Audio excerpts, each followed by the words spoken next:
हमारे वक्त की धड़कन, हमारा चिंतन, हमारी भावनाएं, हमारे विचार, कभी कोमल बातचीत तो कभी इंटरेक्शन तेज तर्रार। तय करें मिलकर what is wrong, what is right. ITV पर अशोक व्यास के साथ insight tonight.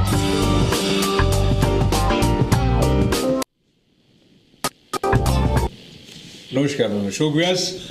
Insight Tonight the Ashok Vyas कार्यक्रम में आपका स्वागत है। And this is the programme where we try collectively to develop that insight which helps us in connecting with the world around us in a little bit more refined manner. And especially these days when we are looking towards India, all that we see is how we all are moving towards elections.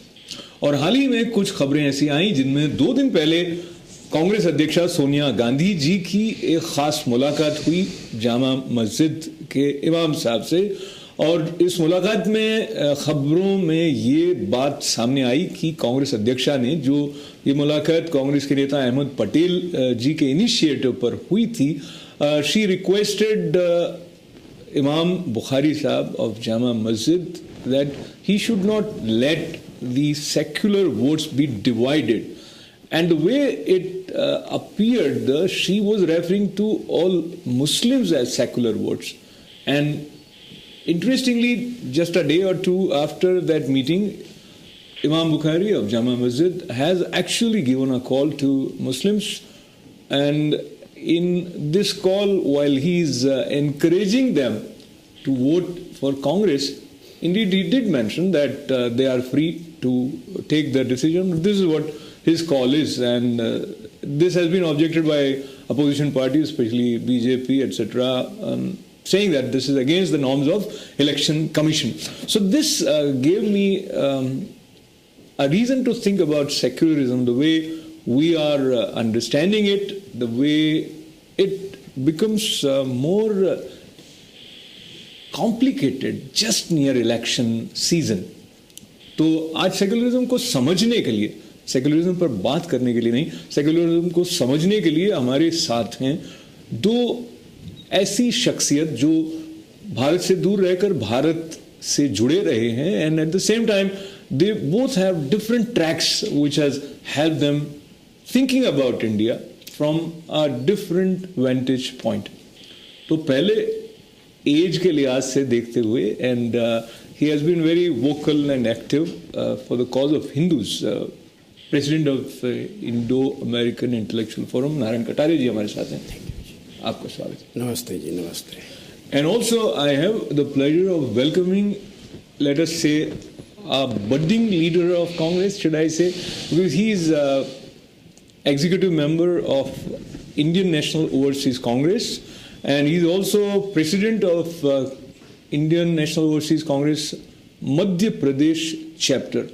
Very industrious and someone who connects with one and all with the spirit of India. So Junaid साहब, आपका बहुत बहुत स्वागत है. बहुत बहुत धन्यवाद आपका इस स्टूडियो में बुलाने का. Thank you so much. और इस कार्यक्रम में टेलीफोन पर भी कुछ अतिथि हमारे साथ जुड़ने वाले हैं. तो इस सेशन में जो हमारे साथ हैं कर्नल वीरेंद्र तवातिया जी. कर्नल साहब, आपको जय हिंद. जय हिंद सर, सबको, आप सबको भी और सभी सुनने वालों को, देखने वालों को भी. तो इस सेशन में सबसे पहले मैं चाहता था कि हम थोड़ा बहुत अंतरंगता से जाने हमारी अतिथियों को. And keeping in mind when we talk about secularism, most of the time we end up talking about religion. So how religious upbringing has played out in the formation of the person that he is. इस point of view से मैं पहले बात करना चाहता हूँ नारायण कटारिया जी से. सो briefly speaking, Narayan ji, आप जितने युवा लगते हैं उतने हैं नहीं, मगर सीधे सीधे एज पर आना नहीं चाहिए. Let us start. I think you have some memories with you from the days of partition. आपका जन्म कहाँ हुआ था, स्कूलिंग कहाँ हुई, ब्रीफली हमें बताएं. अशोक जी, मेरा जन्म हुआ था पाकिस्तान में सिंध में हुआ था. और सिंध में एक सिटी है जिसका नाम है सक्खर, SUKKUR. और सक्खर जो है 3rd सिटी है सिंध के अंदर. कराची, हैदराबाद को छोड़ के Sukkur is the very big business centre. और वो इंडस नदी वहाँ से बहती है, उसके किनारे पर मेरा जन्म हुआ था। तो मैं जब पाकिस्तान हुआ तो उस वक्त 17 साल का था और उस वक्त पाकिस्तान हो गया। पहले उसके पहले शोर शराबा हो रहा था कि ये होगा वो होगा, फिर हमने बोला अभी होगा तो जो होगा, तो पाकिस्तान हो गया 47 में। जैसे ही पाकिस्तान हो गया तो मुसलमानों ने हिंदुओं को मारना शुरू कर दिया। वहाँ के जो हमारे दोस्त थे मुसलमान सारे के सारे, मैं भुट्टो फैमिली का घर था, उनके सामने रहते थे हम, वो भुट्टो मेरे दोस्त थे सारे के सारे। और वहाँ दूसरे जितने भी हिंदू थे, मुसलमान जितने पुलिस में थे, मुसलमान जितने मुस्लिम लीग के मेंबर थे, और वहाँ अलामा मशरकी जो इंडिया से आया हुआ था उसके वो रज़ाकार होते थे, वो सारे के सारे हिंदुओं को मारने लगे, धड़ाधड़ काटा काटी शुरू हो गई। तो मैं बोला ये क्या हो रहा है भाई? तो बोलते थे तुम हिंदू है पाकिस्तान से जाओ। भाई क्यों जाऊँ मैं तो यहाँ पैदा हुआ हूँ इंडस के किनारे, यहाँ तो हमारे वेद कंपोज हुए थे, वेदों का ज्ञान वहाँ से फैला, तो मैं हज़ारों सालों से हम रहते हैं, तुम तो बाहर से आए हो, अरबिया से कोई आया, उन्होंने किसी हिंदुओं को मार मार के नाम बदली करके मुसलमान कर दिया, मैं क्यों यहाँ से जाऊँ? तो उन्होंने बोला तेरे को जाना पड़ेगा। और फिर रोज़ थ्रेट आ रहे थे, तुम्हारी वाइफ को ले जाए, तुम्हारी माँ को ले जाएंगे, बहन को ले जाएंगे, ऐसी ऐसी बातें होती रही। तो फाइनली हमारे लिए कोई रास्ता नहीं बचा, तो मुझे बोलते थे इंडिया जाओ। भाई इंडिया कहाँ है मुझे नहीं पता, तो मेरे पास पैसे भी नहीं थे। आप अकेले थे पूरे परिवार? नहीं, हमारी फैमिली थी पूरी। मेरा फादर नहीं था, उनकी डेथ हो गई थी 2-3 साल पहले जी।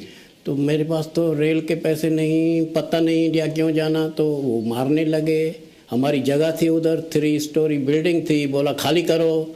और वहाँ जो सिंधी मुसलमान जो हमारे दोस्त थे वो भी बोलते थे यार तुम तो मेरा दोस्त है लेकिन तेरे को जाना पड़ेगा। रोज़ आके स्टोरियाँ बताते थे कि कल तुम्हारे ऊपर हमला होगा, खबरदार रहो। फिर हमने बोला चलो अभी क्या करें। फाइनली वहाँ एक ट्रेन आ गई, गोरखों की ट्रेन, तो उन्होंने बोला भाई तुम अभी भागना है तो भाग जाओ, नहीं तो टुकड़े टुकड़े हो जाओगे। और पूरे के पूरे लोग मर रहे थे वहाँ, तो सारे हिंदुओं का खून हो रहा था, रेप हो रही थी, लड़कियों को भगाया जा रहा था। तो फिर हम की सीमा को देखते हुए, क्योंकि जीवन बहुत दूर तक का है और हम वर्तमान समय में जल्दी आ जाएंगे, इसलिए आप संक्षेप में यदि वो 17 साल के पहले जब आप वहाँ पर थे तो वहाँ पे आपकी पढ़ाई लिखाई हो रही थी? हाँ, मैंने वहाँ कुछ पास किया था जिसको फाइनल बोलते थे, वो सिंधी लैंग्वेज थी। और सिंधी लैंग्वेज में फाइनल वाज कंसीडर्ड फाइनल, उसके आगे कुछ शायद था नहीं। तो सिंधी तो मुझे बहुत अच्छी आती है। तो अब जंप करते हैं, आप भारत पहुँच गए और भारत में आपने इनिशियली ऑफकोर्स स्ट्रगलिंग फेज रहा होगा, तो आपको क्या लगा कि जो पार्टीशन हुआ है वो जिस बेसिस पर हुआ है उसके हिसाब से आप अधिक सुरक्षित महसूस कर रहे थे भारत में?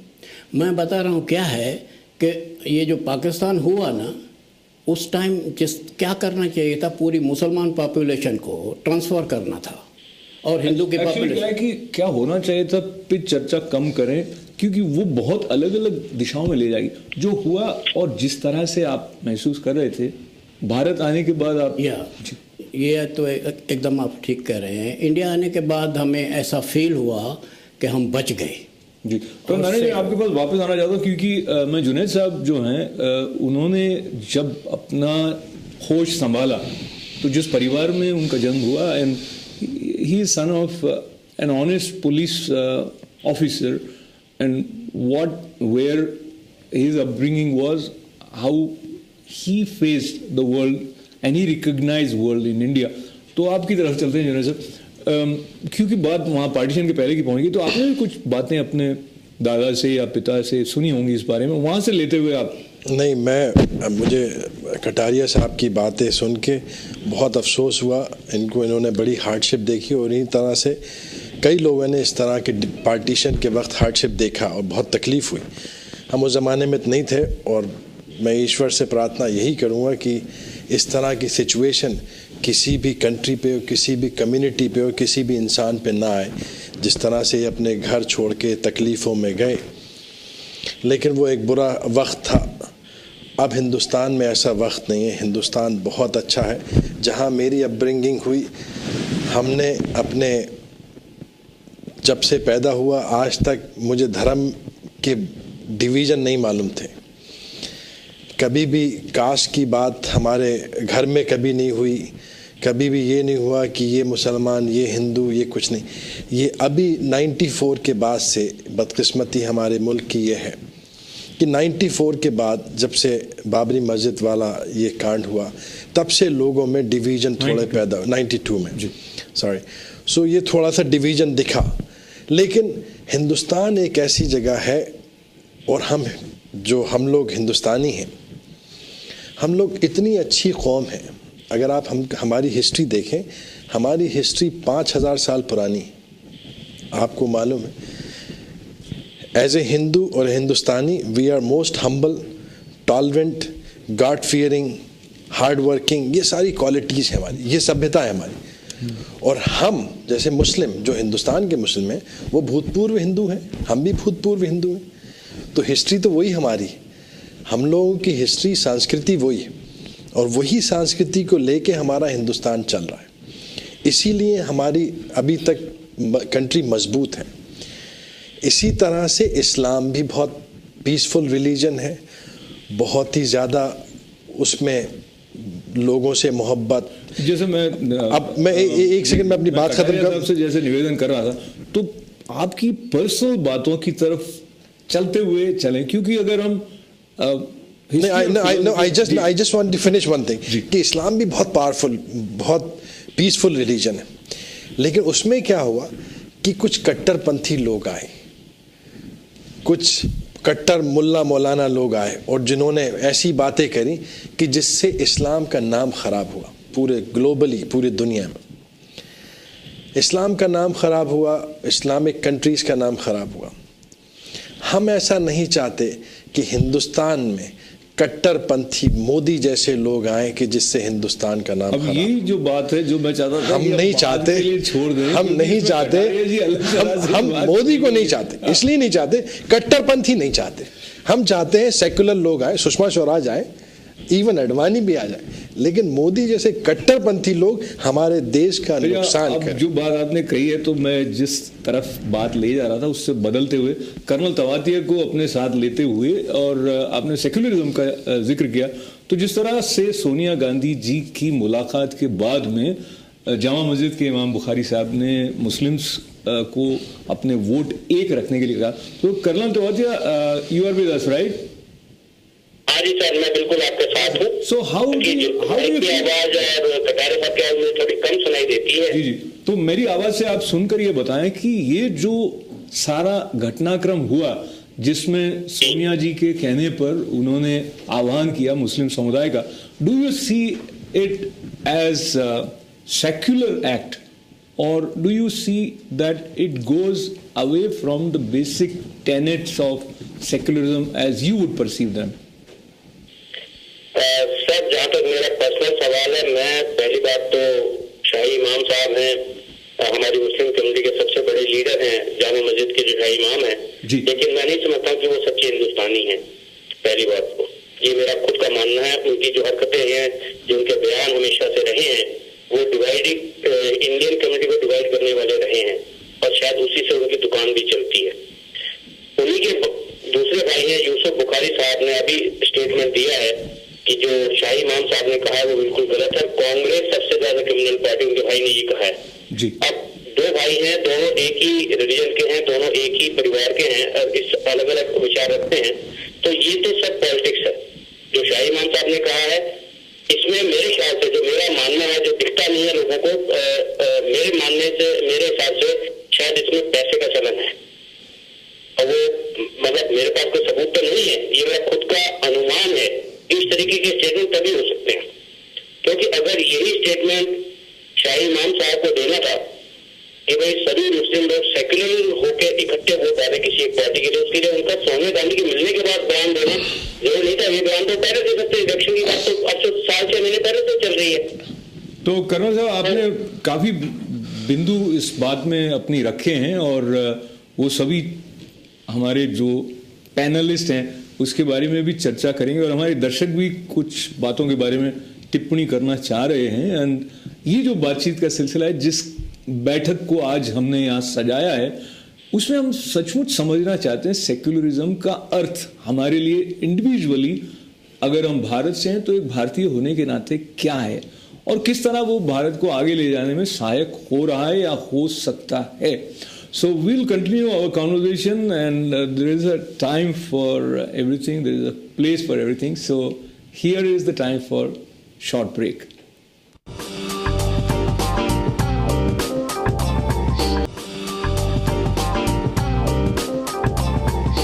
Welcome back to Inside to Net with Ashok Vyas. आज का मौजू, आज का विषय इंडिया, सेक्युलरिज्म एंड इलेक्शंस, और हमारे साथ काजी जुनैद साहब कांग्रेस की तरफ से और मोदी जी के समर्थक नारायण कटारिया जी, और फोन पर हमारे साथ जो दर्शक हैं उनकी तरफ पहले बढ़ते हैं. Hello ITV live. हेलो. हाँ जी नमस्कार सर, मैं पंकज माथुर अर्ज कर रहा हूँ. जी माथुर साहब फरमाएं.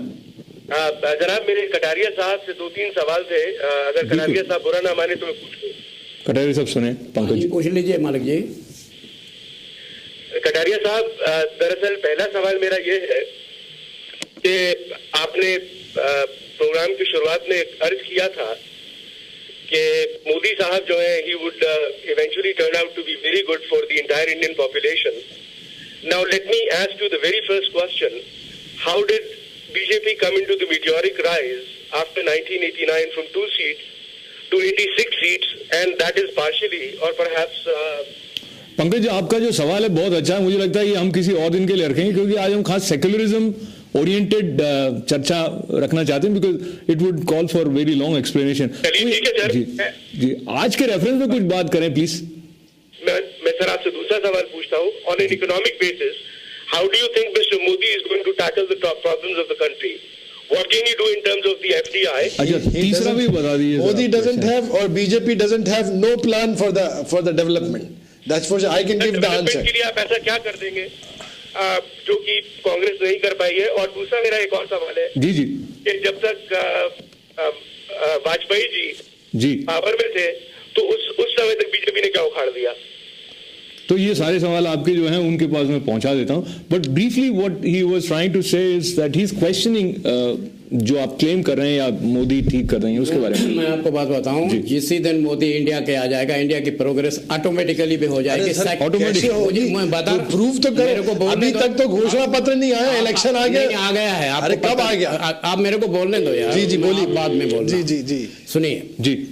मोदी के लिए इतनी गर्मी हो गई है, सारा हिंदुस्तान पूरे के पूरी गर्मी को कोई क्वेश्चन नहीं करा अभी. आ रहा हूं जी. एक सारे का सारा हिंदुस्तान पूरा जाग गया है, सारे का सारा हिंदुस्तान उठ गया है. और जिस ही दिन मोदी प्राइम मिनिस्टर बनेगा, मेरे ख्याल से जरूर बनेगा, उसको कोई रोक नहीं सकता.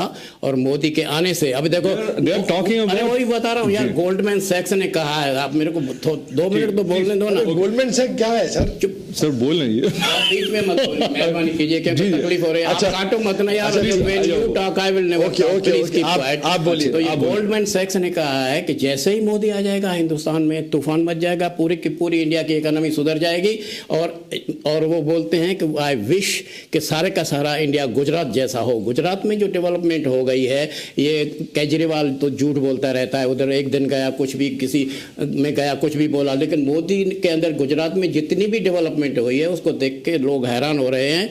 मोदी की जो GDP है वो 10% बढ़ रही है. ऑल इंडिया की ये जो GDP बढ़ रही है वो 5% बढ़ रही है. जैसे ही मोदी आएगा पूरे का पूरा model will be replicated India के ऊपर. ये जो अब आपने बात कही है उसमें ऐसा लगता है कि मोदी के पास कोई जादू है, और इसी बात को अपोजिशन क्वेश्चन करा. जादू नहीं है, उसके पास अक्ल है. सर काहे की अक्ल है? चलिए तो हम अपने अगले दर्शक की तरफ बढ़ते हैं, समय की सीमा को देखते हुए. बताओ ना कैसे प्रैक्टिकलिटी तो बताइए. बातचीत जारी रखते हैं जुनैद साहब. Hello ITV live.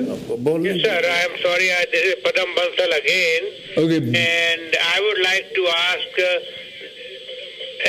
the Mathur Saab said कि जब वाजपेयी के उन्होंने क्या उखाड़ लिया. अरे Congress is there for 50 years, उसने क्या उखाड़ लिया इंडिया में? मैं आपको जवाब देता हूँ मंजिल साहब. जब मेरी बात सुनिए. बात ये है सर, सुनिए तो मेरी बात. Modi, what can Modi do? Modi can do many things because Modi has the honesty and integrity and administration executive power. Adani का नाम सुना बंसल साहब आपने? To the progress of the country that Congress has destroyed. Adani group का नाम totally. अभी तो अदानी ग्रुप का नाम सुना बंसल साहब? मैं आपको बताता हूँ कांग्रेस ने इस मुल्क को क्या दिया, इंडिया को क्या दिया। 1947 में ये हमारी कंट्री स्नेक चार्मर की कंट्री कहलाती थी 1947 में, जब ब्रिटिश छोड़ के गए थे। आज हमारी कंट्री न्यूक्लियर पावर की कंट्री कहलाती है, just because of the Congress, because we have the policies, we have the programmes, we have the anticipation. Congress have every single. मैं आपको बताऊं कि कांग्रेस ने इंडिया को पूरा बर्बाद कर दिया। मेरी सुनो तो। But Congress has given is corruption and division of the country. Bansal साहब, कटारिया जी बहुत ब्रीफली आप अपना कमेंट करें, फिर हम अगले दर्शक की तरफ बढ़ें। थोड़ा ही मैं बोल रहा हूँ। मेरे ख्याल से कांग्रेस जो है ना एंटी हिंदू गवर्नमेंट है, और कांग्रेस की सोनिया गांधी जो है she is number 1 anti Hindu woman. उसका इंडिया से कोई लेना देना नहीं है। वो अनएडुकेटेड लड़की वेटर का काम करती लंदन में, वो इंडिया आके अब देखो उसकी असेट 9 करोड़ हो गई। उसकी असेट खाली लास्ट 5 साल 1.16 करोड़ थी, अब उसकी असेट 9 करोड़ हो गई। ये चोरी करते जा रहा है, इसको प्रोग्रेस नहीं है। आपकी जानकारी के लिए मैं बताऊं कटारिया जी, मेरे पास सिर्फ आंकड़े हैं तो सुषमा स्वराज की भी 3 गुना बढ़ गई पिछले 5 सालों में। पहले 6-7 करोड़ थे, अभी शायद कुछ 17 करोड़। लेकिन मैं आपको जो बात बता रहा हूं कि जो कांग्रेस ने नुकसान किया है वो मैं आपको बताने जा रहा हूं। आप मेहरबानी करके चुप बैठिए। जब मेरा पूरा हो जाए बोलिए। ठीक है, आप सुनिए। कांग्रेस ने, लेकिन सर गलत बात मत बोलिए ना। गलत नहीं, आप गलत बात मत बोलिए, आप सही बात बोलिए तो हम आपकी सुनेंगे, लेकिन गलत बात क्यों सुनेंगे आप? गलत नहीं बोलता हूं तो सुनो, बाद में बोलना। जब आप गलत बोलेंगे मैं नहीं बोलूंगा। नहीं, एज ए बुजुर्ग आपको खराब हो रहा है। देखो मैं बताता हूं, इतने बांग्लादेशी हिंदुस्तान के अंदर घुस गए हैं, कांग्रेस इनको घुसाती जा रही है। मेन इनका पर्पस है हिंदू को बर्बाद करना, इंडिया की आइडेंटिटी खत्म करना, इंडिया से हिंदू धर्म को लिक्विडेट। उन्होंने सही कहा था। आप अगर ऐसी बातें कहेंगे सर ये तो वो सुन पाएंगे, और मुझे लगता है हमारे कुछ दर्शकों की बातें और हमारे साथ जुड़ जाएं। ऐसी बातें करो जो हम सुन सकें। टीवी लाइव जी जनाब, मैं पंकज माथुर दोबारा अर्ज कर रहा हूँ। हाँ पंकज जी, अब आपकी आवाज ठीक आ रही है।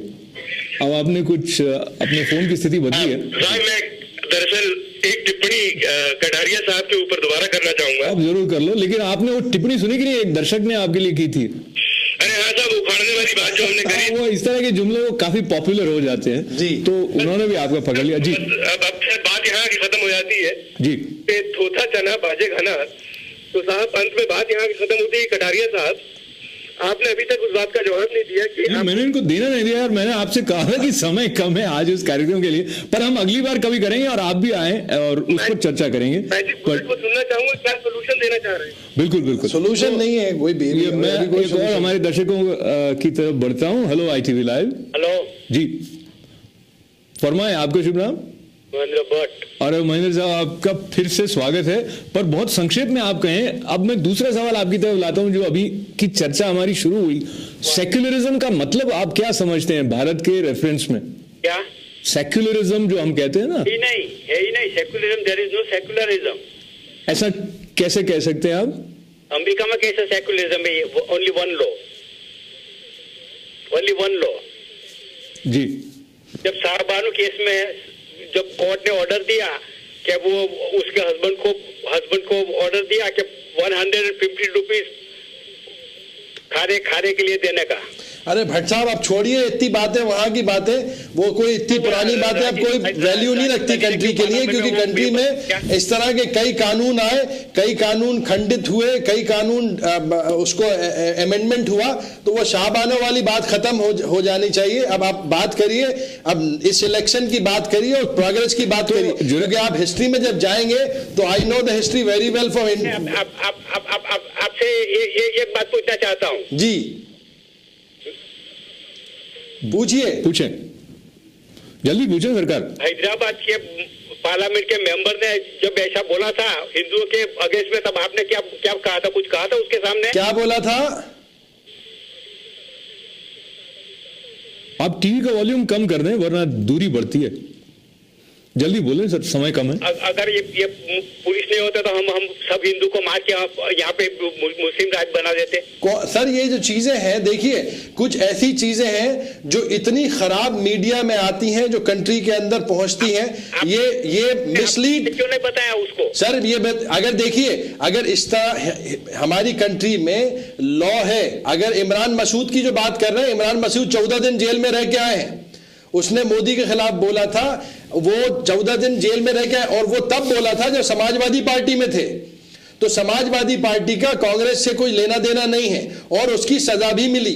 तो हमारी कंट्री में एडमिनिस्ट्रेशन भी है, हमारी कंट्री में लॉ भी है, हमारी कंट्री के अंदर रेगुलेशंस भी हैं। तो ये कांग्रेस अभी तक मेंटेन करके चली आ रही है। अगर खुदा ना खास्ता मोदी सरकार बनती है तो हमारी कंट्री का भट्टा बैठ जाना है, और ये झूठी तस्वीरें जो दिखाई जा रही है लोगों को बहुत लुभा रहे हैं ऐसे हमारे ये आंकड़े भी झूठे। अगर इनकी एक और सवाल जो कि कटाई, मैं आपकी सवाल आपका है, लेकिन समझिए कि हम सबका भी हो सकता है, क्योंकि जो कोर्ट सबसे महत्वपूर्ण है ऐसा न्यायपालिका की दृष्टि से कहते हैं जी। और अगर कोर्ट ने मोदी को उससे बरी कर दिया है, जिसका आरोप कांग्रेस बराबर लगाती आ रही है, और जिसको लेके आप बात करें उस को लेके आगे चलें तो 2002 अभी तक सर कोर्ट ने क्लीन चिट नहीं दिया। अच्छा, उसके लेकिन पिछले 12 साल जी, लेकिन दूसरा संदर्भ क्या है, पिछले 12 साल में एक तो वहां दंगे नहीं हुए गुजरात में, दूसरा वो बार बार मुख्यमंत्री पद के रूप में चुने जाते रहे। तो वो लोग जिन्होंने अपना मत देकर उनको मुख्यमंत्री बनाया, उनकी समझ में भी कुछ वजन माना जाना चाहिए। देखिए जहां तक जैसे हमारे स्टेट मध्य प्रदेश में शिवराज सिंह चौहान है, 3rd टाइम चीफ मिनिस्टर है। सो कंट्री के अंदर स्टेट में उसने काम किया, और उसकी वजह से जनता जो जनमत है और जो जनता वोट देती है, उसकी वजह से आदमी जीता है। मोदी जी को अगर गुजरात की जनता ने वोट दिए और वो तीसरी बार चीफ मिनिस्टर बने, वेरी गुड। लेकिन जब आप स्टेट की बात कर रहे हो, कंट्री को चलाना 2 डिफरेंट थिंग। स्टेट को चलाना और कंट्री को चलाना, और आपके साथ एक ऐसा सिंबल जो लगा हुआ है कि आप नॉन सेक्युलर हो, आप एक मजहब की राजनीति करते सवाल हो, वही था कि सिंबल, तो उससे क्या होता है, पूरी कंट्री आपको एक्सेप्ट नहीं करेगी। मोदी को पूरी कंट्री एक्सेप्ट करने के लिए तैयार नहीं है। तो उसकी वजह यह है कि मोदी ने इतना झूठ बोला, इतना झूठ। वो है कि उसका है कि शहद में नहीं, शहद में, आप उसको याद करें। हेलो ITV लाइव, मेरे से जी फरमाए। हाँ जी, what is your name, sir? Dave Baldev. Okay, go ahead with your question for him, please. Yeah, I'm asking, Qazi Mia is praising for Congress. The thing is, my question is, Congress give concession to the Muslim for the Hajj Yatra. They got special airport. When the Hindus goes for Amarnath Yatra, they have to pay tax. Why so? Secularism है ये। नहीं, बिल्कुल नहीं है साहब। देखिए वहाँ पे हज कमेटी बनी हुई है, उसी तरह से अमरनाथ की पॉलिसीज हैं, जो रिलीजियस पॉलिसीज हैं, वो सबके लिए एक ही जगह है। सबको सब्सिडी मिलती है। नहीं, सबको सब्सिडी मिलती है। कितना कंसेशन मिलता है? ऐसा नहीं, सब्सिडी सबको मिलती है सर। अच्छा देखिए, ये नहीं, ये फेयर नहीं है सर, मेरी बात तो सुनिए, ये फॉरेन ट्रिप है। आप कहते हो मोदी ने तरक्की नहीं की, तो आप वहाँ पे गए नहीं गुजरात में? मैं गुजरात गया सर, मैं बलदेव सिंह जी, मैं गुजरात गया। गुजरात में मिल्स लगी है जिससे बिजली प्रोड्यूस होती है, बिजली से सब कुछ चलता है। देव जी आपका बहुत धन्यवाद है, समय की सीमा है, और लेकिन मैं जुनैद जी से रिक्वेस्ट करूंगा कि वो फैक्ट्स चेक करें थोड़ा सब्सिडी के बारे में। हाँ जी, ओवरसीज के लिए करेंगे ओवरसीज के लिए। एंड देन पढ़ता हूँ, मैं हर्ट होता हूँ। जी जी, मैं अभी आपसे क्षमा चाहता हूँ, बात को समाप्त करना है। कटारे जी का जी आप मैं बता रहा हूँ, ये जो बोल रहे हैं कि मोदी सेक्युलर नहीं है या मोदी पॉपुलर नहीं है, ये सारे का सारा झूठ है और मोदी झूठा आदमी एकदम नहीं है। आपकी बात को पकड़ते हुए मैं एक दो दर्शकों को और सुन तो पूरा ही नहीं करने दे, बोलता हूँ। करें जल्दी करें जल्दी। अब मोदी, मैं बताता हूँ, जब बॉम्बे में गया था 6 लाख लोग थे, पटना में गया 7 लाख लोग थे और लखनऊ में गया 10 लाख लोग थे। अब इतने लोग सारे शहरों में जाते हैं पूरी की पूरी। जब मोदी गुजरात से निकला था उस वक्त यूपी के अंदर और बिहार के अंदर बीजेपी का कोई ट्रेस नहीं था, 10 लोग थे उनके। अब जो न्यू फिगरें आ रही हैं, बीजेपी को 50 सीट मिल रही हैं because he is so popular. और बिहार के अंदर मोदी को अभी 23-24 मिल रही हैं। तो ये जो सब कुछ हो रहा है because he is a very popular. और मोदी के बारे में सुनिए, मैं तमिलनाडु में 5 पार्टियां हैं डीएमके की, they are all supporting Modi. अभी ये 259 फिगर जो आई हुई है NDA, they have not taken into account कम से कम 15 people from Tamil Nadu. If you calculate, BJP is going to get more than 300। और ये बोलते हैं मोदी झूठ बोलता है, मोदी पॉपुलर। तो मुझे लगता है हम ये फैसला, शेर याद आ गया, वो शहद में नीम का रस घोला गया और झूठ इतना बोला गया कि सच हो गया। शहद में नीम का रस घोला गया, जहर हो गया और झूठ इतना बोला गया कि सच हो गया। नहीं, ये शायरी है, किसी ने लिखी होगी।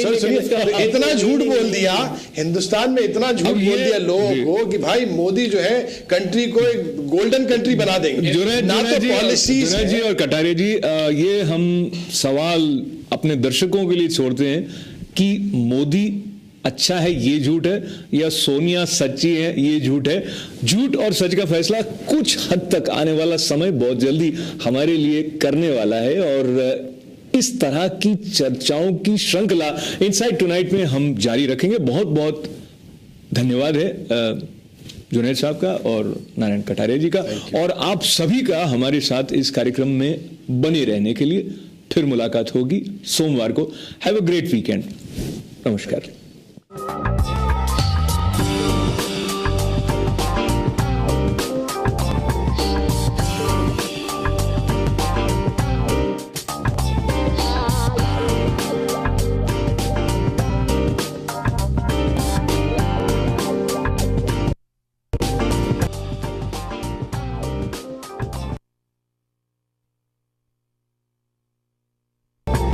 Welcome back. आप देख रहे हैं इनसाइड टुनाइट विद शुक्रिया। आज हम बात कर रहे हैं सेकुलरिज्म इंडिया एंड इलेक्शंस। ये है हमारी बातचीत का केंद्र। और हमारे साथ आज स्टूडियो में हैं जुनैद काजी साहब जो कांग्रेस से ताल्लुक रखते हैं, और हमारे नारायण कटारिया जी भारतीय जनता पार्टी से उनका संबंध है। उन दोनों को मैं इंडिविजुअली थोड़ा आप तक और पहुंचाना चाहता था, पर वो कहानी हम फिर रखेंगे क्योंकि हम सीधे अब सेकुलरिज्म की तरफ बढ़ गए बातचीत करने। तो कर्नल तवातिया जी ने ब्रेक से पहले जो बात कही थी उस रेफरेंस को लेते हुए मैं फिर जुनैद साहब की तरफ बढ़ना चाहता हूं। तो आपकी क्या रिएक्शन है? उन्होंने कहा कि साहब ये हमारी कंट्री की बदकिस्मती है। हमारी कंट्री की बदकिस्मती यह है कि मैंने बड़ा क्लोजली देखा कि वोटर को पॉलिटिक्स एंड पार्टीज किस तरह से चेंज करती हैं उनके दिमाग को, कभी धर्म के नाम पे, कभी जाति के नाम पे, कभी उनके शराब के नाम पे, कभी पैसों के नाम पे। मतलब इतना बुरा सिस्टम है इस वक्त हमारे मुल्क का। जनरल बात ना करें लेकिन जहाँ तक बीजेपी का सवाल है, बीजेपी ने भी मोदी कार्ड चलाया, धर्म की बात भी करी। निवेदन ये कर रहा है कि आप जो इमाम साहब ने कहा है उस इमाम साहब की जो बात है उन्होंने बिल्कुल गलत है। I am not agree with him कि इन्होंने लास्ट टाइम पे, और इमाम साहब बोले या आप कोई सा भी साहब बोले, जनता इतनी जागरूक हो गई है कि जनता के ऊपर ना किसी धर्म के मठाधीश का फ़र्क नहीं पड़ता। अब जनता जिसको चाहती है उसको वोट देगी। इमाम साहब कितने ही बार बोलते रहे कि सारे मुसलमान इकट्ठे हो जाएं और इस पार्टी को वोट दें, उस पार्टी को, इससे कुछ फ़र्क नहीं पड़ा। 2-4% का फ़र्क पड़ना, it's not the major impact. Community के ऊपर और मुस्लिम कम्युनिटी के ऊपर फ़र्क नहीं पड़ना। इसी तरह से अगर दूसरी कम्युनिटी बोलती है, दूसरे मज़हब वाले बोलते हैं, आजकल इट्स अ डिफरेंट सेटअप चल रहा है अभी हिंदुस्तान में। आई डोंट थिंक कि बुखारी साहब की कोई फतवा, ये फतवा तो खैर नहीं है, लेकिन हाँ लोगों से रिक्वेस्ट है कि भाई कांग्रेस को वोट दीजिए, क्योंकि कांग्रेस को वोट इसलिए दीजिए कि कांग्रेस एक सेकुलर पार्टी है।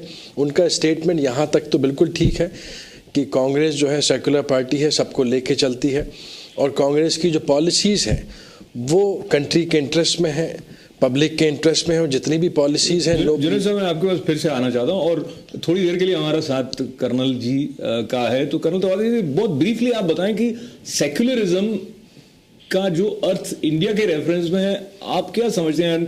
जैसा कि जुनेद जी ने कहा कि कांग्रेस सेक्युलर पार्टी है, आप उससे सहमत हैं या नहीं है? मैं बिल्कुल सहमत नहीं हूँ जुनेद भैया की इस बात से, क्योंकि अगर सोनिया गांधी जाके इमाम बुखारी को बोलती हैं कि भाई सेक्युलर वोट बटने नहीं चाहिए, इसका मतलब क्या हुआ जी? सिर्फ मुस्लिम वोट है वो सेक्युलर वोट है, बाकी लोग सेक्युलर नहीं है? नहीं कर्नल साहब, ये गलत है। सेक्युलर मतलब कि धर्म निरपेक्ष सारे वोट, मतलब एक धर्म की बात नहीं करी जाए, सभी लोगों के नहीं कह रहे हैं, मुझे हंसी इसलिए आ रही क्योंकि वो धर्म के नहीं, धर्म के महागुरु मठाधीश बहुत सारे हैं, इमाम बुखारी हैं, और प्रेसिडेंट है वो। जी जी जी, आपकी पार्टी की वो प्रेसिडेंट है सोनिया जी, इन्होंने जाके इमाम बुखारी साहब से ये कहा, उन्होंने शंकराचार्य से जाके नहीं सर, नहीं ऐसा नहीं है। इलेक्शन गोल्डन टेम्पल में जाके गुरुद्वारे के जो अपने नहीं कर्नल,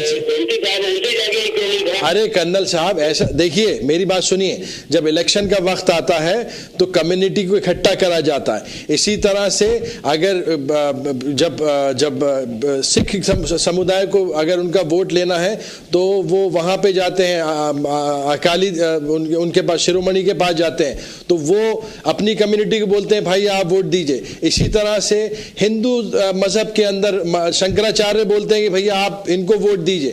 तो ये इलेक्शन का एक हमारा बदकिस्मती है। कर्नल साहब और जुनेद साहब, आप दोनों का धन्यवाद करते हुए, कर्नल साहब मैं आपका बहुत बहुत शुक्रगुजार हूं कि आप हमारे साथ जुड़े, और मैं हमारे कुछ दर्शकों की तरफ बातचीत को लेकर बढ़ रहा हूं, आपको फिर से शुक्रिया करते हुए। And then I will come to Kataria ji, who is waiting I know. Hello ITV live. Yes sir, welcome. Vyas ji, I am listening to both the parties. Right, what is your name sir? My name is Padam Bansal. Yes sir. And I'm listening, and this gentleman from the Congress right party, and he's talking like a typical Congress. So what do you expect, sir? What do you expect, sir? Should I talk about BJP? Has always confused India, and Congress party has always made the vote bank with Muslims, and they have brought the country to this stage today with corruption and no progress in India. I don't know. Bansal साहब, कब से हिंदुस्तान नहीं गए आप? Now he's saying the Modi is the bad part. Modi is the person who can take India forward, and he is going to help Muslims and Hindus equally. He has nothing against Muslims or nothing against Hindus. Bansal साहब, listen to a question that Junaid ji has for you. Go ahead. Sir Bansal साहब नमस्कार, मैं जुनेद काजी बोल रहा हूँ। आपको शिकायत है कि मैं कांग्रेस की बात कर रहा हूँ। कांग्रेस की बात इसलिए कर रहा हूँ क्योंकि कांग्रेस एक ऐसी पार्टी है जो कि हमारे कंट्री को इकट्ठा लेके चल रही है और मजबूती से लेके चल रही है। देखिए मेरा कोई मजबूती से लेकर नहीं चल रही है, it is weakening the India day by day sir. अरे बंसल साहब, it is strengthening the community. Bansal साहब, आप अगर हिंदुस्तान नहीं, देखिए करप्शन तो हर कंट्री पूरी दुनिया में है, अमेरिका में भी है, हर कंट्री में है। हमारी कंट्री में कुछ ज्यादा है, वो कम होगा, और उसके लिए लोकपाल बिल कांग्रेस लेके आई, फूड बिल कांग्रेस लेके आई, जो महिलाओं के लिए बिल है वो कांग्रेस लेके आई, जितने भी नोबल प्रोग्राम्स हैं कंट्री की प्रोग्रेस के लिए वो कांग्रेस लेके आई। Please listen to me. जी जी प्लीज जी बंसल साहब कहें। Listen to me, please listen to me. जी बोलिए। Talk about America. America is United States of America. India should be United States of India, and there is only one rule of law. Okay, here there is two different laws. One law is for Muslim and one law is for Hindus. Why it is not the same law for all? नहीं sir, पूरा सब एक ही law है, ये गलत है। कहाँ पे मुस्लिम लॉ अलग है, हिंदू लॉ अलग है? कोई नहीं है, हिंदुस्तान में सिर्फ एक ही लॉ है। एक्चुअली जुनैद साहब, आप one or two children and then Hindus were supposed to follow. There is some part where Sharia is accepted. अब वो निकाह विकाह में है, इट्स नॉट मेजर। थोड़ा सा है तो मेजर, अब वो उसको भी कोई कंसीडर नहीं करता, सीधे कोर्ट जाता, कोर्ट का लॉ बेटर है, इसलिए I appreciate your contribution to the program and stay with us. शरिया लॉ कहाँ चलता है? जुनैद साहब, let me take another viewer with us. Hello ITV Live. Hello. Ji, what's your name sir? Mahendra Bhatt. Mahendra ji, हाँ, आप कुछ कहना चाहें? तो अजीत साहब से पूछना चाहता हूँ जी कि गुजरात में दंगा क्यों हुआ? सर आप बता दीजिए भट्ट साहब, आपके पास इंफॉर्मेशन ज्यादा होगी उस वक्त। गुजरात में दंगा क्यों हुआ? बोलिए आप बोलिए। नरेंद्र मोदी, मेरी बात सुनिए, नरेंद्र मोदी ने उसके दंगे से पहले कोई ऐसा बोला था कि कोई मुस्लिम को ऐसा करो, कभी हुआ था गुजरात में? सर भट्ट साहब एक बार बताइए, जो आदमी स्टेट का चीफ मिनिस्टर हो और उसकी स्टेट के अंदर 3000 आदमी मर जाए तो उसके ऊपर तो लानत है, ऐसे चीफ मिनिस्टर के ऊपर। और उस आदमी को एक्सपेक्ट कर रहे हैं कि आप वो प्राइम मिनिस्टर हो, 1.2 बिलियन पॉपुलेशन का इंचार्ज बना देंगे आप उसको? साहब, मुझे लगता है कि बहुत देर से कटारिया जी को कुछ बोलने का अवसर नहीं हुआ है। और पहले जब उन्होंने कहा कि मोदी, आप थोड़ा कटारिया जी की बात सुने जी, आप हमारे साथ बने रहें। कटारिया, आप जो उन्होंने कहा उसके बारे में क्या? मैं बता रहा हूँ, गुजरात की ये सारी जो फिगरें हैं ना, कितने लोग मरे, 3000 नहीं मरे हैं, 1200 मरे हैं। और 1200 जो मरे हैं उसमें से 34% जो हैं वो हिंदू हैं, 64% मुसलमान हैं, मीन्स अबाउट 700 हैं। और ये जब दंगे हुए थे, ये क्यों हुए थे, पहले तो ये बात देखनी है। दंगे इसीलिए हुए थे कि 59 हिंदू पीपल, वुमेन और बेचारे जो लौट रहे थे कहीं से, उनको 2000 मुसलमानों ने जिंदा जला दिया गोधरा स्टेशन के ऊपर। 2000 मुसलमान आ गए वहाँ और उनको टुकड़े टुकड़े करके पूरी आग लगा दी उस डब्बे को, और उसमें से 59 हिंदू मर गए, जल गए, पूरे रोस्टेड अलाइव हो गए। इसके बाद में हिंदू का टेम्परेचर बढ़ गया सारे हिंदुस्तान के अंदर। मोदी उस वक्त नया था, 4 महीने भी नहीं हुए थे, ये कुछ हुआ था, उसको एडमिनिस्ट्रेशन का पूरा पता नहीं था। उसने रोकने की उसको पूरी कोशिश की, उसने मिलिट्री को बुलाने के लिए फ़ोन किया, उसने महाराष्ट्र मध्य प्रदेश की गवर्नमेंट को रिक्वेस्ट किया कि पुलिस भेजो, और मध्य प्रदेश को रिक्वेस्ट किया, पंजाब पुलिस को, लेकिन उन लोगों ने, कांग्रेस वालों ने कुछ नहीं किया। फिर इसने मिलिट्री को बुलाया, मिलिट्री दूसरे दिन आ गई, तीसरे दिन उधर शुरू हो गया, और एकदम इट वाज 27 को ये फसाद शुरू हो गए। 28 को मिलिट्री आ गई, 1 तारीख को फसादों के ऊपर मिलिट्री ने कंट्रोल कर दिया और उनको शूट टू ऑर्डर दिया गया था, उन्होंने पूरा कंट्रोल कर दिया। और ये जितना प्रचार हो रहा है मोदी के राइटिंग के बारे में, ये जानबूझ के किया जा रहा है। अगर तुम इस राइट की बात करते हो तो तुमको 84 का राइट करना पड़ेगा, उसके बारे में बताना पड़ेगा कांग्रेस ने कितने लोगों को मारा। और नेली के अंदर 3000 लोग मर गए थे, आसाम के अंदर उस वक्त इंदिरा गांधी थी, आपको उसको बताना पड़ेगा वो चीफ मिनिस्टर कौन था। महाराष्ट्र में फसाद हुए थे, उसके बारे में बताना पड़ेगा कि ये कांग्रेस का चीफ मिनिस्टर कौन था। भागलपुर में जब ये राइट हुए थे उस वक्त आपको बताना पड़ेगा कांग्रेस का चीफ मिनिस्टर कौन था। ये मोदी को जो है, ये सब जो है डिफेम करने का बंदोबस्त है, और मोदी ने अपनी कोशिश की, 3 दिन के अंदर फसाद खत्म कर दिया। और दूसरी बात, 84 में जब भी राइट हुए, एक भी आदमी नहीं मरा, मीन्स अदर देन 6, कोई पुलिस नहीं आई, कोई मिलिट्री नहीं आई। तो जब तुम राइट की बात करते हो तो खाली मोदी अकेले को बेचारे को क्यों पकड़ते हो? और एक बात और सुनिए, मैं आपको बताता हूँ, 69 के अंदर भी राइट हुआ था, वो 6 महीने चलते रहे, और उसके पहले 85 और सम डे है, उसमें 10,000 लोग मर गए थे। उसकी बात क्यों नहीं करते? कांग्रेस चीफ मिनिस्टर था। ये मोदी को बदनाम करने का तरीका है, लेकिन अब देखो मोदी को कोई रोक नहीं पाएगा। आज की एनडीटीवी में रिपोर्ट आई गई है तो BJP is going to get 259 seats, बाकी 13 की कमी है, और मोदी के पास 300 लोग आने वाले हैं। ये सब कुछ ठीक हो जाएगा, ये झूठे लोग हैं। और ये जो झूठ और सच है उसका फैसला कुछ हद तक तो जनता के हाथ में होता है, कुछ हद तक शायद हालात ये तय करते हैं धीरे धीरे कि सच क्या है और झूठ क्या है। पर हम जिस झंडे के नीचे खड़े होते हैं वो हमारा सच उस समय विशेष के लिए हो जाता है। पर क्या ऐसा हो सकता है कि सब एक झंडे के नीचे खड़े हों जिसका नाम भारत है? और एक हमारे और दर्शक से बात करें, फिर जुनैद साहब की तरफ मैं आता हूँ। Hello ITV live. हेलो जी। नमस्कार। नमस्कार जी। आपका शुभ नाम? कपूर साहब जी, फरमाएं। जी, मेरा सवाल तो जी पहले 3 दफा मैं कर चुका हूँ कि कांग्रेस वाले ये साबित करें कि सेकुलरिज्म होता क्या है। पार्टीशन से पहले कांग्रेस हिंदुओं की जमात थी, मुस्लिम लीग मुसलमानों की थी। 2 नेशन थ्योरी पे डिवाइड हो गया हिंदुस्तान।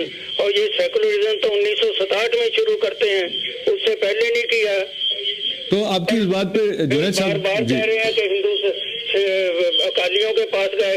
अरे हिंदू अकालियों के पास गया बीजेपी तो वहाँ अमन हो गया पंजाब के अंदर। नहीं, उन्होंने ऐसा कहा नहीं, उन्होंने कहा ऐसा जाना चाहिए। कांग्रेस खत्म हो गई पंजाब में, इसलिए ये सेकुलरिज्म की तारीफ पहले बताएं। जैसे आपने सवाल किया, यही सवाल मैं 3 दिन से कर रहा हूँ। चलिए, आपका धन्यवाद है कॉल करने के लिए, और मैं आपकी बात को लेकर आगे बढ़ता हूँ। होता क्या है, सेकुलरिज्म का मतलब ये है कि रात को सोई हुई औरतों पे रामदेव के मीटिंग में जाके हमला किया जाए। सर्कुलर होता है कचहरियों में 20-20 साल पुलिस को अब कपूर साहब बाबा रामदेव की बात मत करें, क्योंकि बहुत लंबा डिस्कशन हो जाएगा। जनता पे कोई खुश नहीं है हिंदुस्तान में, कचहरी में खुश नहीं, हर जगह रिश्वत है, उसकी बात नहीं करते।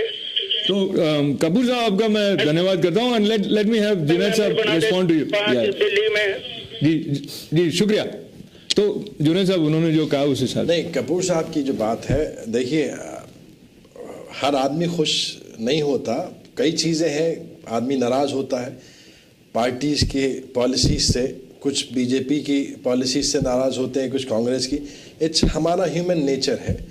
लेकिन हम सब हिंदुस्तानियों को एजेंडा हम सबका एक है, वो चाहे बीजेपी का हो चाहे कांग्रेस का हो, सबका एजेंडा एक है कि हम किस तरह से अपनी कंट्री को बेटर कर सकते हैं। बीजेपी भी सोच रही है कि भाई हम अपनी पॉलिसीज़ लेके आए और अपने प्रोग्राम्स लेके आए जिससे कंट्री के बेटर बात हो।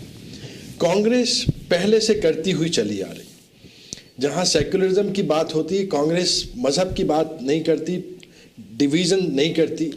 जिस तरह से भारतीय जनता पार्टी बिल्कुल ही कट ऑफ करती है कि भाई ये हिंदुओं की पार्टी है, ये कांग्रेस मुसलमानों की। अच्छा, कांग्रेस लेकिन स्पोक्स पर्सन अभी कौन है बताइए आप? देखो, ऐसा बीजेपी ने कभी नहीं कहा ये हिंदुओं की पार्टी है। नहीं सर, लेकिन अब तो बन गया ऐसा। मतलब हमारी बदकिस्मती, आप लोग बना रहे हो बीजेपी को डाउन कर। हमारी बदकिस्मती, हिंदुस्तान की बदकिस्मती कि हम लोगों के दिमागों में डिवीजन ऐसे डाला जा रहा है। अब जैसे कि मैं पर्सनल अपने तरीके से ये इमाम बुखारी के स्टेटमेंट को मैं कंडेम करता हूँ।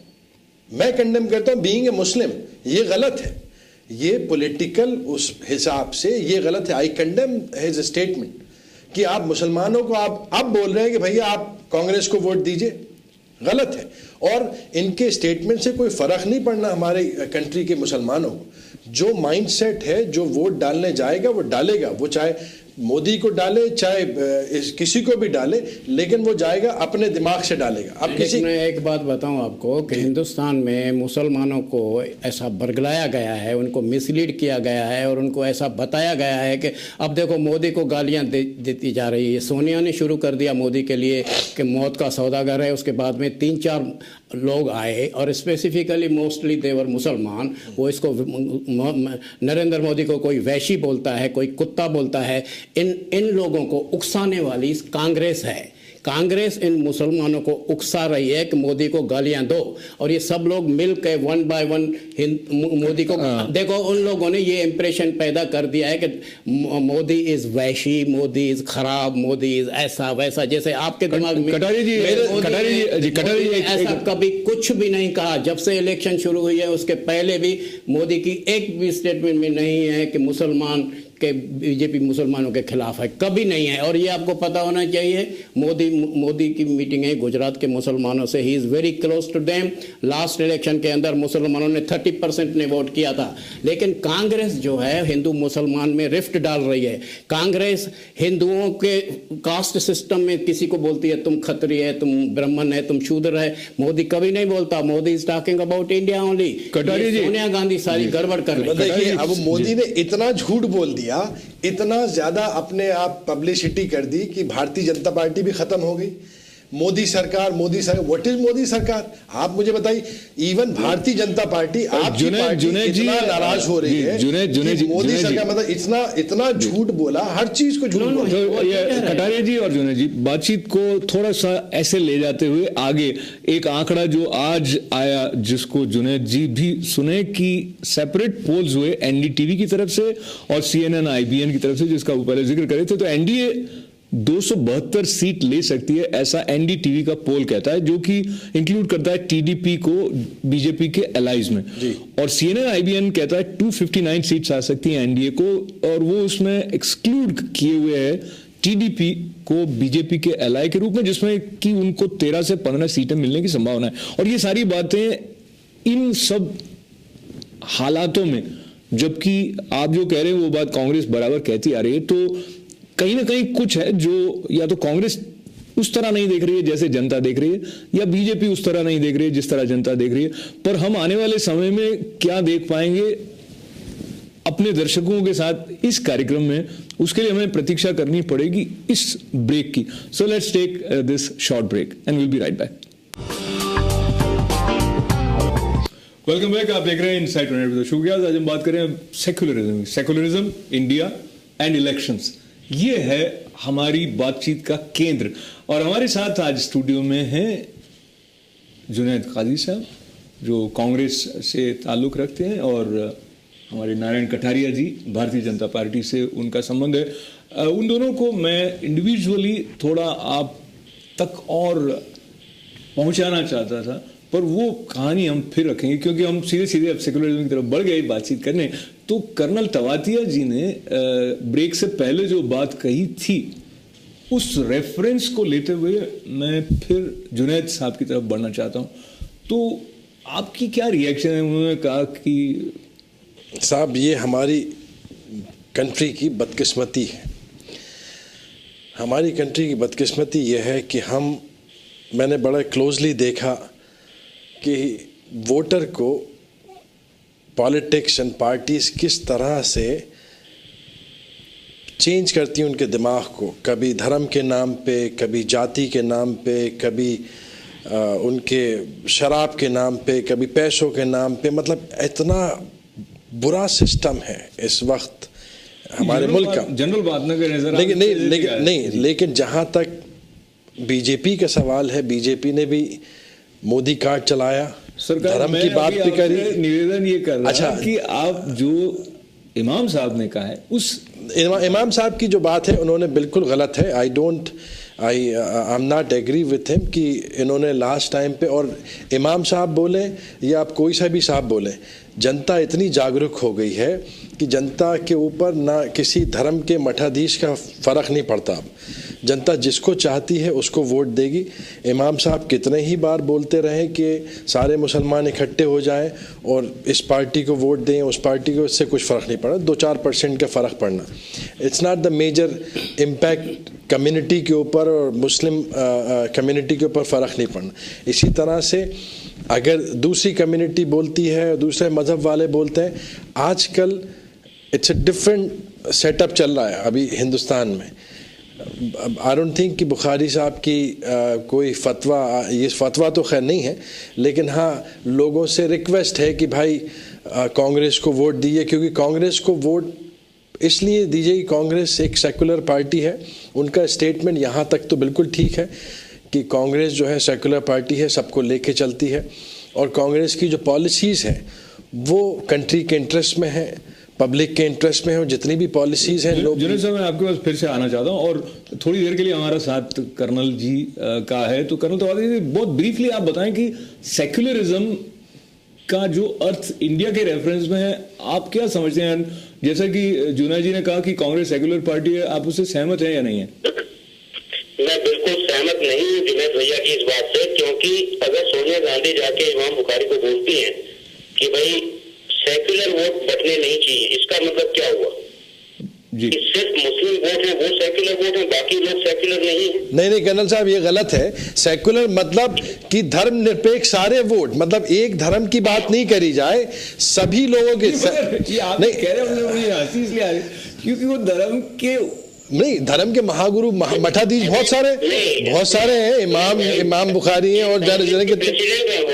जी जी जी, आपकी पार्टी की वो प्रेसिडेंट है सोनिया जी, इन्होंने जाके इमाम बुखारी साहब से ये कहा, उन्होंने शंकराचार्य से जाके नहीं सर, नहीं ऐसा नहीं है। इलेक्शन गोल्डन टेम्पल में जाके गुरुद्वारे के जो अपने नहीं कर्नल, अरे कर्नल साहब ऐसा देखिए, मेरी बात सुनिए, जब इलेक्शन का वक्त आता है तो कम्युनिटी को इकट्ठा करा जाता है। इसी तरह से अगर जब सिख समुदाय को अगर उनका वोट लेना है तो वो वहाँ पे जाते हैं, अकाली उनके पास, शिरोमणि के पास जाते हैं, तो वो अपनी कम्युनिटी को बोलते हैं भाई आप वोट दीजिए। इसी तरह से हिंदू मजहब के अंदर शंकराचार्य बोलते हैं कि भैया आप इनको वोट दीजिए। तो ये इलेक्शन का एक हमारा बदकिस्मती है। कर्नल साहब और जुनैद साहब, आप दोनों का धन्यवाद करते हुए, कर्नल साहब मैं आपका बहुत बहुत शुक्रगुजार हूं कि आप हमारे साथ जुड़े और मैं हमारे कुछ दर्शकों की तरफ बातचीत को लेकर बढ़ रहा हूं। आपको फिर से शुक्रिया करते हुए, and then I will come to Kataria ji, who is waiting I know. Hello ITV live. Yes, sir. Yes, sir. Welcome. Vyas ji, I am listening to both the parties. Right. What is your name, sir? My name is Padam Bansal. Yes, sir. And I'm listening, and this gentleman from the Congress Right. party, and he's talking like a typical Congress. So what do you expect, sir? What do you expect, sir? Should I talk about BJP? Has always confused India, and Congress party has always made the vote bank with Muslims, and they have brought the country to this stage today with corruption and no progress in India. I don't know. Bansal साहब, कब से हिंदुस्तान नहीं गए आप? Now he's saying the Modi is the bad part. Modi is the person who can take India forward, and he is going to help Muslims and Hindus equally. He has nothing against Muslims or nothing against Hindus. Bansal साहब, listen to a question that Junaid ji has for you. Go ahead. Sir, Bansal साहब नमस्कार, मैं जुनैद काजी बोल रहा हूँ। आपको शिकायत है कि मैं कांग्रेस की बात कर रहा हूँ। कांग्रेस की बात इसलिए कर रहा हूँ क्योंकि कांग्रेस एक ऐसी पार्टी है जो कि हमारे कंट्री को इकट्ठा लेके चल रही है और मजबूती से लेके चल रही है। देखिए मेरा कोई मजबूती से लेकर नहीं चल रही है, it is weakening the India day by day sir. अरे बंसल साहब, it is strengthening the community. Bansal साहब, आप अगर हिंदुस्तान नहीं, देखिए करप्शन तो हर कंट्री, पूरी दुनिया में है, अमेरिका में भी है, हर कंट्री में है। हमारी कंट्री में कुछ ज्यादा है, वो कम होगा।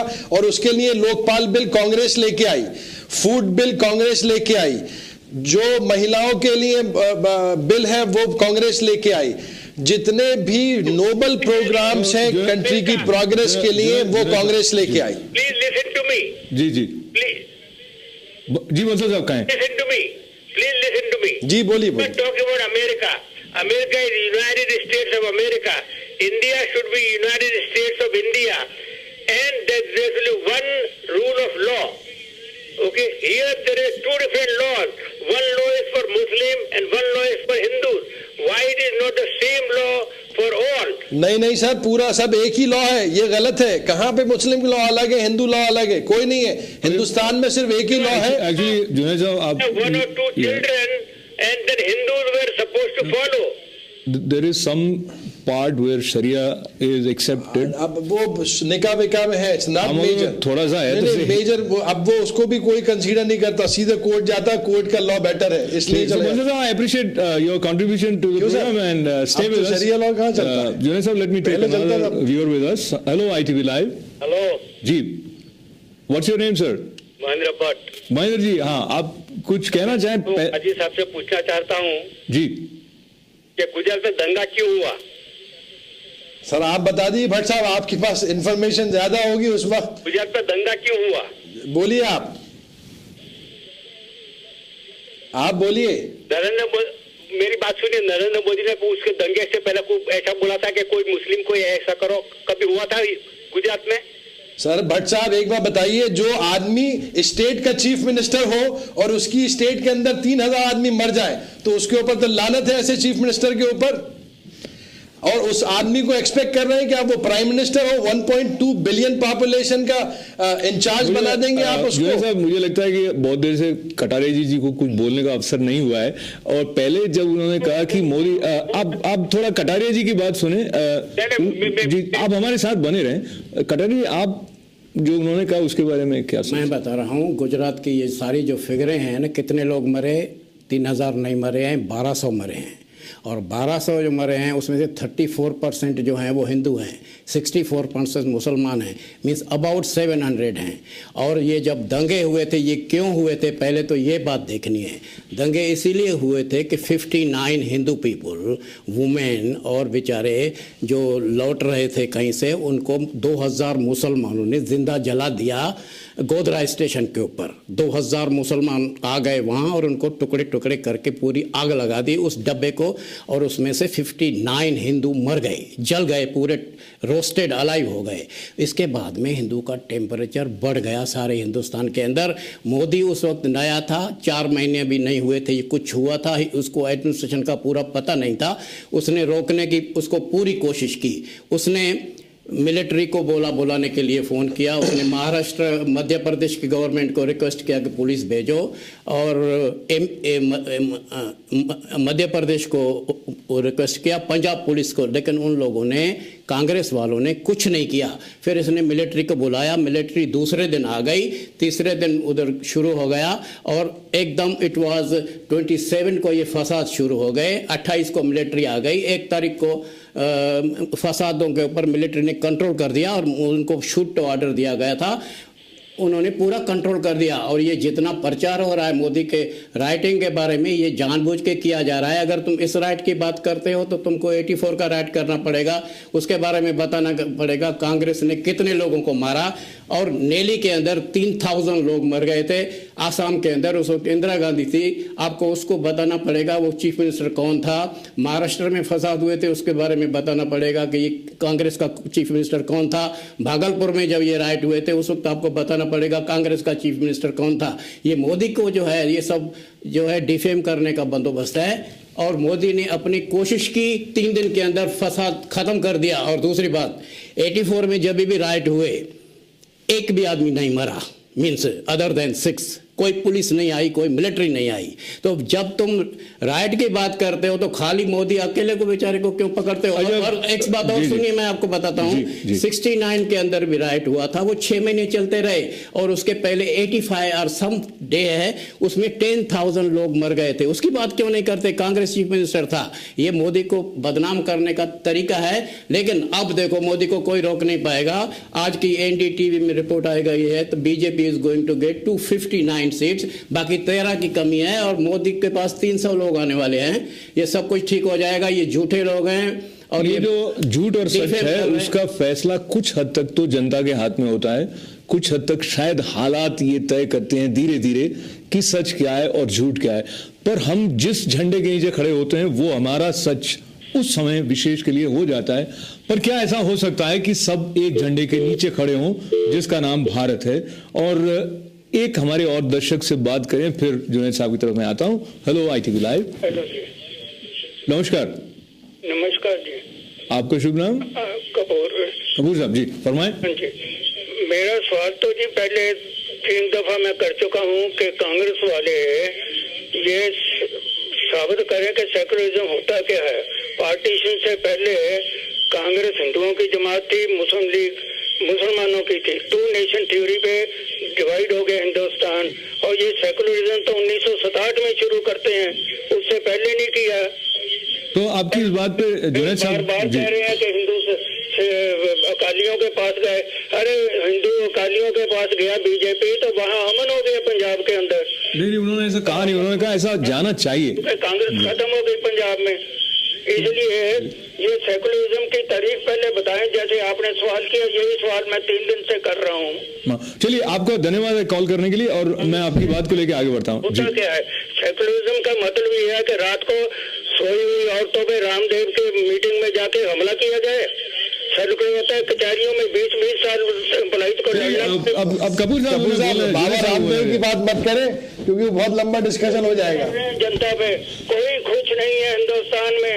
कचहरी में खुश नहीं, हर जगह रिश्वत है, उसकी बात नहीं करते। तो कपूर साहब आपका मैं धन्यवाद करता हूँ, and let me have Junaid साहब रिस्पॉन्ड टू यू। दिल्ली में जी शुक्रिया। तो जुनैद साहब उन्होंने जो कहा उस हिसाब नहीं, कपूर साहब की जो बात है, देखिए हर आदमी खुश नहीं होता, कई चीज़ें हैं, आदमी नाराज़ होता है पार्टीज़ की पॉलिसीज से, कुछ बीजेपी की पॉलिसीज से नाराज़ होते हैं, कुछ कांग्रेस की। इट्स हमारा ह्यूमन नेचर है, लेकिन हम सब हिंदुस्तानियों को एजेंडा हम सबका एक है, वो चाहे बीजेपी का हो चाहे कांग्रेस का हो, सबका एजेंडा एक है कि हम किस तरह से अपनी कंट्री को बेटर कर सकते हैं।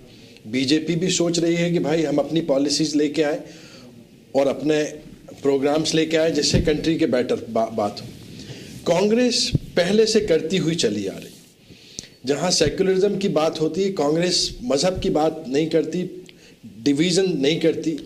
जिस तरह से भारतीय जनता पार्टी बिल्कुल ही कट ऑफ करती है कि भाई ये हिंदुओं की पार्टी है, ये कांग्रेस मुसलमानों की। अच्छा, कांग्रेस लेकिन स्पोक्स पर्सन अभी कौन है बताइए आप? देखो, ऐसा बीजेपी ने कभी नहीं कहा ये हिंदुओं की पार्टी है। नहीं सर, लेकिन अब तो बन गया ऐसा, मतलब हमारी बदकिस्मती, आप लोग बना रहे हो बीजेपी को डाउन कर। हमारी बदकिस्मती, हिंदुस्तान की बदकिस्मती कि हम लोगों के दिमागों में डिवीजन ऐसे डाला जा रहा है। अब जैसे कि मैं पर्सनल अपने तरीके से ये इमाम बुखारी के स्टेटमेंट को मैं कंडेम करता हूँ, बीइंग ए मुस्लिम, ये गलत है, ये पॉलिटिकल उस हिसाब से ये गलत है। आई कंडेम हिज स्टेटमेंट कि आप मुसलमानों को आप बोल रहे हैं कि भैया आप कांग्रेस को वोट दीजिए, गलत है।